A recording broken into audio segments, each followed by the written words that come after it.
Season 51, war number 6, and we are up against AF, and this time my team will be Kate Bishop, White Tiger and Vox.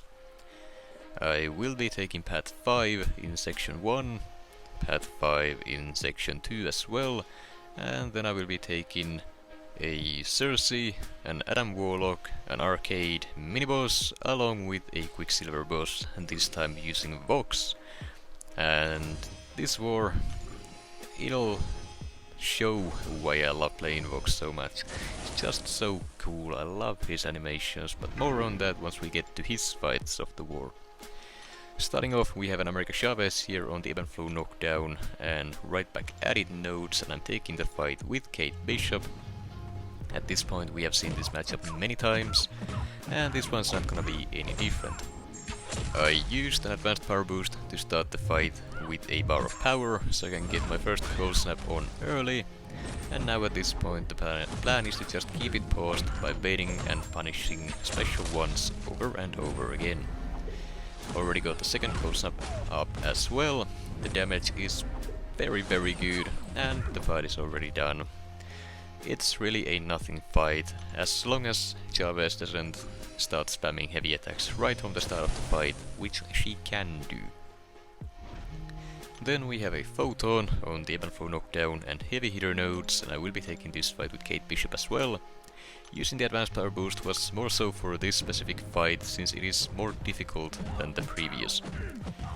Now I go for a light starter usually with Kate Bishop, because if I get parried, well, her auto evade will still save you, so there's nothing to worry about there. Get the first special one off for the cold snap, but then I messed up the special one decks. Ate it, but luckily none of the hits crit. Otherwise I would already be in the ropes, and that would not be good. Now I go ahead and get the second special one off here for the second cold snap, but I didn't manage the charges on Photon here properly, so that activated her pure light form while she had a special ready to go, so I went ahead and ate that one as well. It's two special ones in this matchup. I'm doing a horrible job managing the fight, but somehow I'm still not dead, and yeah, I don't know what I was doing here, to be honest. Got the second cold snap on again, but dropped the other one, so again this is just slow fight, I'm managing it horribly. I'm not keeping up my arrow effects, and I'm just eating hits left and right. Honestly, I should have died in that fight, but somehow I survived, I guess. Unfortunately, that also means that I do need to heal up, which is pretty expensive when you drop that low and you're fully boosted, so rip my loyalty. I usually end my seasons just about even, so I'm not gaining any, but I'm not losing any either, which is unfortunate because I would like to collect those 7 stars from the loyalty pool, but it's not looking like that's gonna be possible. Anyways, after that we have a Spider-Punk here on the Ebb and Flow Intercept and Sadist nodes, and I will be taking the fight with Vox. This guy is a tactic champion, so I decided to go with Vox, who is a clarity champion to deal with the auto block and evade. Otherwise, Kate Bishop would have worked here just fine, just with a bit of a different strat. Now the game plan here is to just hit him until he drops, and that's about it. To do so I just went for the special one there with an intercept to remove the protection, let the degens do something, and honestly the damage wasn't great. The better plan here would be to just save for a special 3, go for an intercept to remove the protection, and then just drop the special 3, which does a ton of damage. But since Vox's animations are great and fluid, I didn't feel like doing that to start off the fight with, but now that is what I'm doing to end the fight at the very least.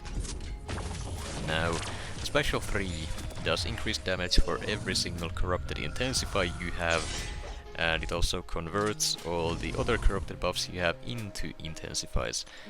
And I'm fairly sure the damage increase from the freshly converted intensifies applies before you actually use the special, so that's why the special 3 hits so hard. I'm doing a horrible job explaining it, but basically all the corrupted buffs you have before the special 3 are converted before the special 3 ends, so essentially you get the damage boost because of that. I don't think that's supposed to happen that way, but that's how it works, so I'm gonna use it to its fullest. Then we have a destroyer here on the event flow intercept and mighty charge nodes, and I'm taking the fight with Kate Bishop. This fight is a scary one. You absolutely need to use an advanced power boost here to start with a bar of power, use your evade counter to land the first intercept, even while he is unstoppable. That removes the protection, and then drop the special one, and it'll get the fury damage bonus from the event flow node, and the damage is pretty damn good. Then the plan is to just keep the code snap paused by any means necessary, do the same again with a second code snap, and then just play it slow. Bait heavy attacks for openings, use that to pause the code snaps, don't do full combos as to not give him too much power, and that way you won't have to deal with the power gain phase or the scary special too. The fight can go very south very quickly if the AI is being annoying, but if you just play it slow and steady, it's not too difficult to take. Always scary though, that there is nothing changing that. Then we have a Sersi here on the when I open and make a stand mini-boss node, and I'm taking the fight with White Tiger. Had a teammate place all the Odin's pre-fights here as well, since I am taking a hazard shift fight with her after this. And the game plan here is to just play it slow. I don't care if it takes 4.5 minutes, I just don't want to die to a Sersi again. I might have some PTSD from the previous tactic, and the 2 Sersis I died there.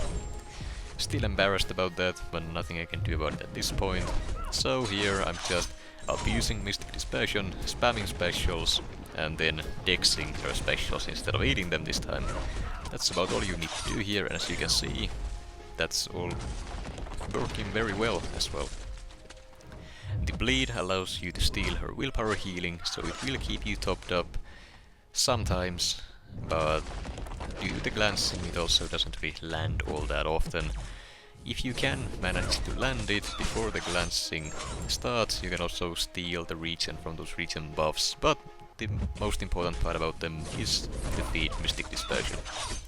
White Tiger's ability to not use her special 3 without charging her heavy attack is one of the best things she has for her, otherwise the power would just be way too much and she would suck to play with against these cosmic opponents. Now, just for style points, I went ahead and charged up my heavy attack to unlock the special 3, through that to finish her off with the final percent, and the fight went down, no issues at all. That's how the previous season's fights should have gone as well, but yeah, I'm not gonna talk about that one. And then we have an Adam Warlock here on the Hazard Shift Shock and Bleed node, along with the Conflictor node, I guess mini-boss node, and I'm taking the fight with White Tiger. Now we had a slight hiccup here with the plan.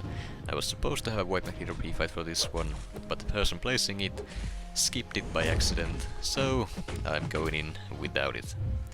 Honestly, the pre-fight is not needed, you just have to play the fight a lot slower, which is fine.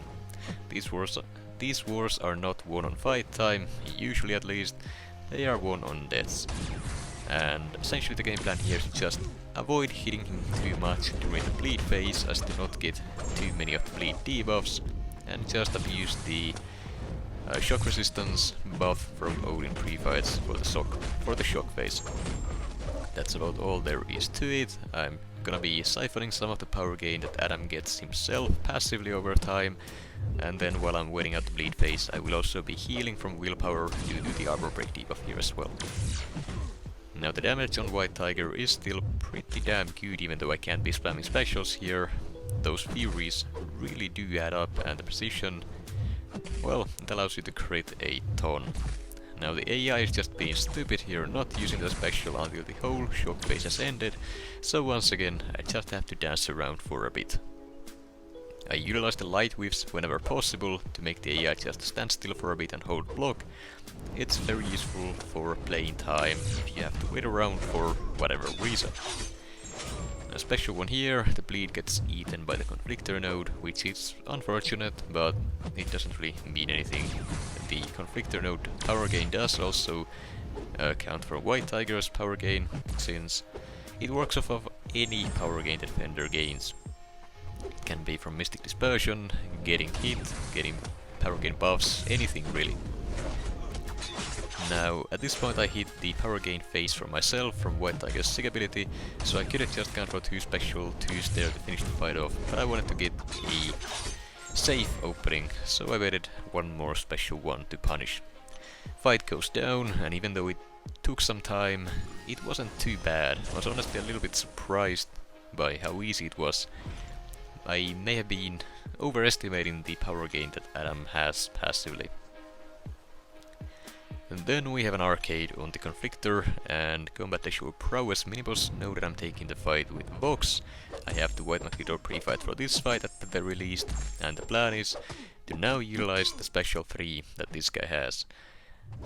As I said earlier, the special 3 hits very hard, so that's all I really need here, instead of trying to play around with the degenerations, which I won't even be able to apply due to the conflictor node eating them.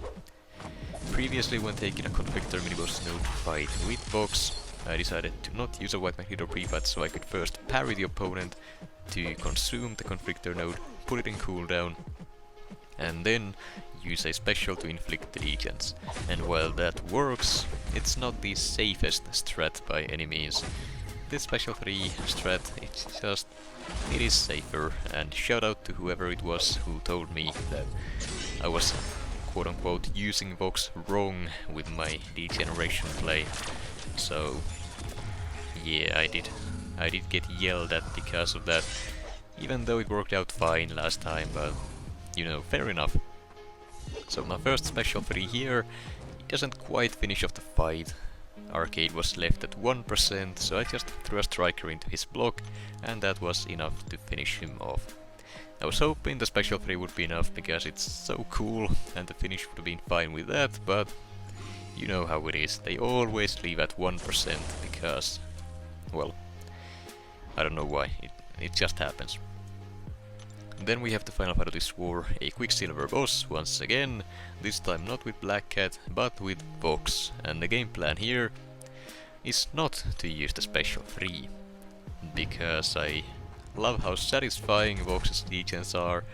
I'm gonna be using the special 2 here, and using the degenerations as they were meant to be used. Now, as usual against these House of Mirrors bosses, the hardest part about the fight is to just get the first clarity. As soon as I do, now the fight is essentially under control, and I just gotta climb up to that special 2. To flex a little bit, I'm also fully dexing the special 2s here just because I can, and well, I wouldn't really recommend it. As long as you have a champion that can actually survive blocking hits, that's the safer bet. 9 out of 10 times, so anyways, I get my first special 2 off here, ton of degens, they are ticking him down, my basic attacks are also hitting very hard, partly due to the fact that I am running recoil masteries here. I put them on just for the boss to see what he can properly do. Unfortunately, I punished the special there poorly, I got parried and comboed, but I just managed to start up my special 2 in time to pause the degens just before they expired, and the first set of degens was enough to actually finish the full boss fight by themselves. And that is a satisfying ending to a Quicksilver boss, I gotta say, and I just love playing Vox. It's so fun. He looks so cool, and his animations are cool, and he hits hard, and yeah, that's about it. As for the results, we did end up winning the war 24-4, so once again, a decent war from us, but we can still do better.